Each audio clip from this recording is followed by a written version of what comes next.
Hey everybody, Omar here, the Knife Shark Guy, and I am back with another knife discussion video. And today's topic is collectibles. To be a collectible or not to be a collectible, that is the question. That's been kind of bothering me that there are knives out there that are actually collectible pieces and knives out there that are not collectible pieces. Then there are these hidden treasures that you didn't know were collectibles, but they're actually collectibles. And then there are other knives that we lionize to become collectibles. And is that fair? Is it not fair? What does it do with to the price of the knife?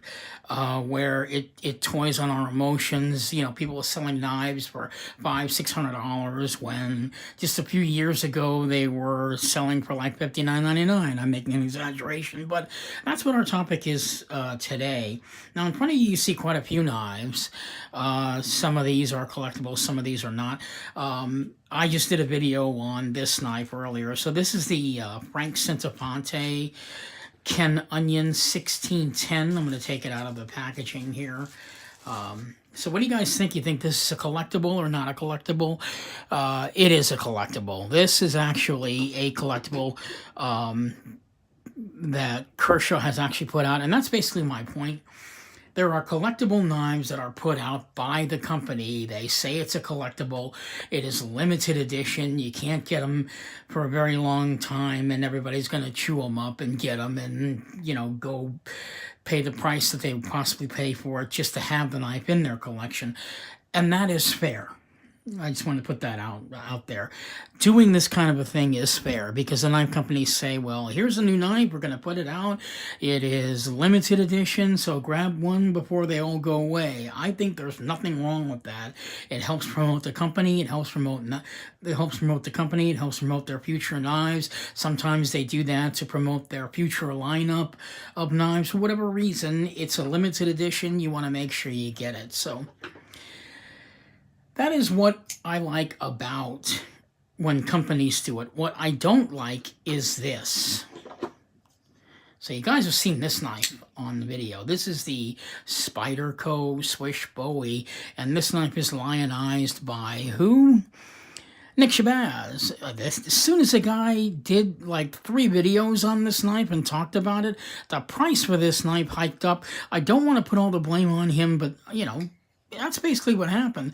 The knife became well promoted, very, very well promoted. And then, unfortunately, Spyderco decided to no longer release the knife. It became discontinued. So then they started hiking up the price for the knife. And they were doing that when the knife was still running and they were still making it. People were selling the knife for like $500-$600. But I mean, you look at this knife, and I know a lot of you guys are out there drooling. I wish I had that knife. You know, it's a knife, guys. I mean, granted, everything that Nick Shabazz had said about this piece is absolutely true. I use it on a daily basis. I love this knife. It is perfectly centered. The smoothness on it, I have to admit, is very weird. It does feel kind of Sebenza-like smoothness to it. So for that matter, it is a knife worth having in your collection. Do I believe all the flack? Do I believe that the knife is worth $500-$600? No, and even Nick Shabazz said that in his last video. He doesn't believe this knife should be worth that much money, but that's what happened. And now, today, if you were to go on eBay, number one, you probably won't find the knife on eBay, and if you do, you're probably going to pay way over the nose for it, $500-$600. Want to hear your opinion on that? Do you think that's fair? You think it's not fair? Now, normally when it comes to knives and paying for knives, my theory is this: how much is that knife worth to you to have in your collection?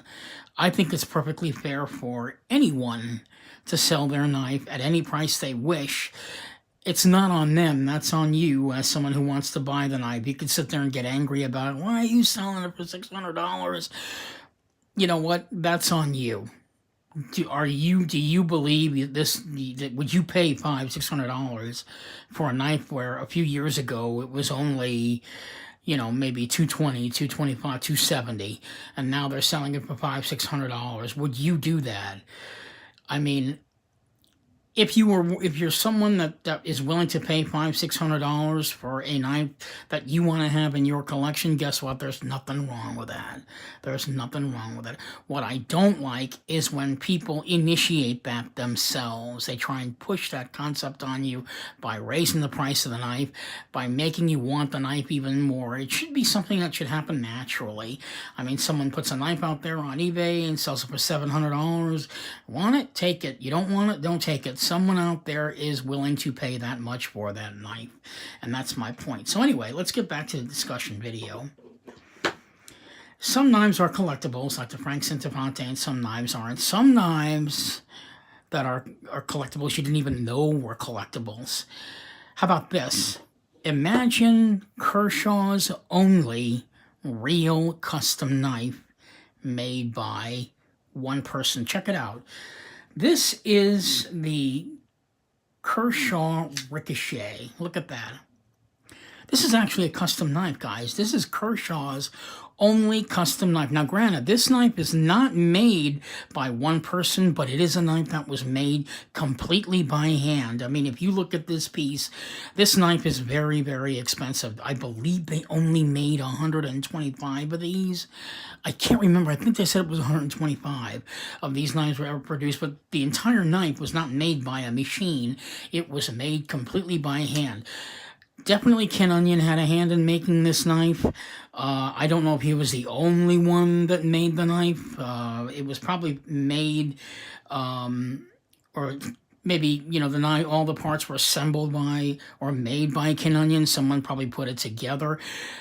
Regardless, this, I'm going to call it a custom knife because that's what it is. This custom knife was made strictly all by hand. There were no machines in making this knife. This has G10 micarta handles. It's a very slippery feeling type of a knife. And you can tell by the way that the knife was made, that one guy actually made it, and maybe a few people put it together, but you can definitely tell it's not made by a machine. There's no machine that touched this, even to put it together. It was all done by hand. Definitely the hand, the micarta handles on this polished. You can see it's very well polished. If I put it up against the light, there you go. See how polished that is? That's not, you know, it is just really very pretty. And this is what we would call probably Kershaw's only custom knife made by hand. I mean, that is absolutely insane. So this is one of those hidden treasures that nobody even really knew about. I got this piece at a Goodwill store. I saw it sitting there, I believe, for like $4 or something like that. These two knives here, they're also collectibles, right? You've seen these. This is the Blur, the Kershaw Blur.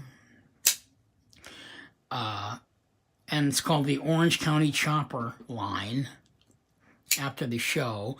And here's the Kershaw Leak version of that. You can see the motorcycle emblem on there. So that's a collectible knife. They also come in these tin boxes, which I'm not going to pull out. But they come in tin boxes, which I actually have. So these knives, yes, these are collectibles. Here's another knife that comes across, supposedly is a collectible. This one became a collectible. This is the Kershaw Tirade 1850. This knife was like all over the place during the day. It's a composite blade, and it is a sought-after knife. They sell this knife for like $500. I believe during the day this knife was going for maybe $125 back in 2005 when everybody was just beginning to start to get into knives. This is CPM 154 on the top, and at the bottom it's D2. So it's a composite blade. And they really, really hiked up the knife price on this. I mean, you go on eBay right now, this knife is selling $500-600. You know, when just like 10 years ago it was only $125, but the popularity of this knife has escalated that I believe the price for this knife has gone way beyond what anyone would pay for it. But, you know, again, it's up to you. If you feel you'd pay $500-600 for the knife, if you think that's what it's worth to you. And I think I'm making this video, it's because I don't know if a lot of people that sell their knives at that price have that understanding of collectability, in a sense that they're not hiking up the price, honestly. I think they're just hiking up the price because they know it's a well sought after knife and they want to get some quick cash out of it. And they want to milk you out of it because they know that you're probably never going to see another one of those for a while. So they have the right to charge $8, $9, even $1,000 for a knife that's normally, you know, maybe $225 as a collectible. Now they're hiking it up to $800. Yeah, I mean, that's basically my point, is that I think that if you're gonna go after a collectible, double the price should be the limit for you. I mean, if the knife back in the day was selling for you know, let's say like $100 back in the day, I believe anybody would consider it to be reasonable that it, as a collectible, now you pay $200. You know, but to have the price go up to $500, $600, $700, $800, even though I believe in the theory that what is that knife worth to you? Let's be reasonable. And I think that's what this video is about, being reasonable. A lot of people aren't being reasonable. So I'm put that knife aside. So I'm going to put all these other knives aside for a second. So here we go. Here's another knife. What do you think, collectible or not collectible? Yeah, I would say that this piece is definitely a collectible. It comes in this case. When you purchased it back in the day, I got really lucky when I bought this knife. The guy that sold me the knife, he gave it to me for $225, which I thought was very, very nice, because I've seen people sell this thing for right around $600. $225 I thought was more than reasonable. It comes in a case. This is a very, very limited edition knife. I'm going to let you get a closer look at it. If you look at the knife itself, hope it comes into camera, hope it focuses. You can see the knife actually says, come on, focus. Anyway, it says 12 of 250. So that's really a collectible piece. This is a Ken Onion knife called the Kershaw Whisper 1625. The steel is 440V, which is old school steel. Eventually became S60V, as you guys know. If you want to see that video on that, yeah, you go ahead and check that video out. It's got the volt lock system on it, which is great, you know, for closing. But in any case, yeah, so this knife is a collectible. This knife, I guess my point is that this knife actually has the right to be sold at $500, $600 if someone wanted to sell that knife at that price. I don't have a problem with that. I'm not gonna dispute it. I mean, it's in a case. There's only 250 of them. Would you pay $600? If a seller wants to sell it at $600, I think that's pretty reasonable. Again, it's up to you. Would you pay $600 for this knife? Remember, there's only 250 of these guys out there. Myself, you know, I probably would have. If I had the money and I really wanted it in my collection, yeah, I would have. And I wouldn't think it was not reasonable. So that's my thought on collectibles. Here's another one you guys didn't know about. Okay, this is the Kershaw Salvo. Now, this knife is not a collectible piece. This is called the Kershaw Salvo. This is a 2445. It's a Sandvik 14C 28N as a collectible piece. Now, as I said before, this is not a collectible knife, but it was a very sought-after knife, and it was a very popular knife. So popular that Kershaw decided to create a hidden treasure that no one even knew was a collectible piece.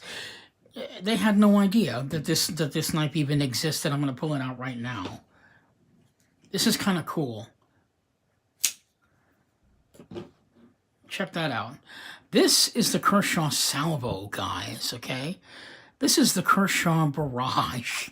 Got that? So this is the Kershaw Salvo. This is the Kershaw Barrage. Now, both knives are exactly the same price when they were selling them for, I believe, $59.99 back in the day. I could be wrong. I think it was more $79.99. I don't really remember. But both these knives were sold at exactly the same price. I believe it was $79.99 back in the day. But they were both being sold at the same exact price, $79.99. Again, the Kershaw Salvo, the Kershaw Barrage. You want to know what the difference is, folks? Only 412 of these were made. Ever made. Only 412. Those people that knew about this hidden treasured collectible piece, they would actually go out and buy a couple of these, beat the crap out of this knife right here, which would continue to keep selling until, I believe it was maybe 2010, they stopped producing this knife. And then this knife was only running for 1 year, and then they stopped producing it. Now, here's what's weird. Not only is this knife here, the Kershaw Barrage, a limited edition knife, it was also a limited edition buy. You know where you could have bought these knives way back in the day? Walmart. Walmart was the only store that was carrying this knife. Again, the Kershaw Barrage and the Kershaw Salvo. They only made 412 of these, and they gave it a different name, but as you can see, it's exactly the same knife. They just called it something else, and they didn't advertise it at the time either. So Walmart was carrying these, 412. I don't believe there was a line out the door with people trying to get this knife, but those people that knew about it, yeah. They took full advantage of it. I'm going to admit myself, I did not know about this knife. I got this knife on eBay for $79.99, and I only heard about it after watching a video on YouTube when they told me that it was a collectible piece, that they only made 412 of these guys. I just thought that was crazy, to actually give the knife a completely different name and then only make 412 of them and put it out in all DLC black, and then that's collectible. That's cool when they do something like that. That I do love. So, this concept, I guess my whole concept of this video is, this concept is cool when it comes to collectability versus this concept here, which I don't think is cool. Hiking it up to 4 times the price just because people want it so badly. You know, they're really toying with people when they do that. So that's my take on collectible knives, and what any thoughts, opinions, leave your comments and questions below. I would love to hear from you guys when it comes to collectibles and buying collectibles and pricing collectibles. You know, what do you think? Do you think it's fair when people do something like that, where they hike up the price 3 times? And you know, we all know that it's, in reality, it really isn't worth that much. But someone who really wants it in their collection, they're gonna have to jump through hoops to get it. I mean, you know, that's when collecting knives becomes not fun anymore. When people do stuff like this to a knife, where they lionize it and they, you know, hype the price for it, and yet at the same time you really want it badly, but now you can't afford it. So that I don't think is fair, and I've never really believed in that concept. So I would love to hear from you guys. Let me know what your, well, you know, please leave your comments and questions below on my channel. My channel is growing. I just got a new subscriber, and I'm so excited about that. I'm glad. I hope, you know, it kind of helps me to continue to keep moving on and making these videos. You know, I want to be known again as Kershaw Guys. So, once again, send me your knives. Leave your comments and questions below. If you want to contact me, you can go ahead and leave your email on your in your comments below. If you want to leave your email there with me. Not much into social media, but I don't know, I'll try and change that. I figure for now, though, my YouTube channel should be enough where you can actually find me. if you wanted to get a hold of me. Yeah, so send me your knife. I'd love to review it. If it's a Kershaw knife, I want to be known as Kershaw Guy, reviewing all things that are all Kershaw. You know, I just want to do that on my channel. I want to do that for you. And if you like what I do, great. Please leave your comments and questions below. Again, I would love to hear from you. For now, this is Omar, the Knife Shark Guy, signing off, hoping you'll find happiness in your next piece of sharp art, and I hope you find one of these at a reasonable price, and you maybe find that somewhere in your collection, because my collecting has been a lot of fun. I mean, and I have to admit that, yeah, it's because of things like this that there are still knives that are not in my collection, but, you know, whatever. Sooner or later, someone out there will sell the knife at a reasonable price. You know, again, I believe double the price of what it was back in the day is fair enough. Maybe even a little more than that, but to hike it up to 3-4 times the price and then make people think or believe that it's a collectible, yeah, that's not fair. I don't believe in it. So, anyway, once again, Omar the Knife Shark Guy signing off. And I'll talk to you guys later. Bye-bye.